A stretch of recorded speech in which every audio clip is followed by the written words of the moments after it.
What would you do if your city was in ruins? Nehemiah, a cupbearer to the king of Persia, learned that Jerusalem lay desolate, its walls broken, and gates burned. Overwhelmed with sorrow, he prayed fervently and sought permission from the king to rebuild his beloved city. Miraculously, the king granted his request, providing letters for safe passage and resources for the monumental task ahead.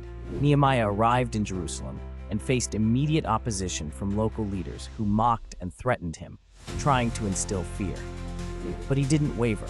Instead, he rallied the people, igniting their passion and urging them to rise and rebuild their home together.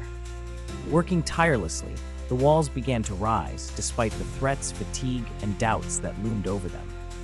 Nehemiah encouraged unity, reminding them that their strength came from God and that they were not alone in this endeavor.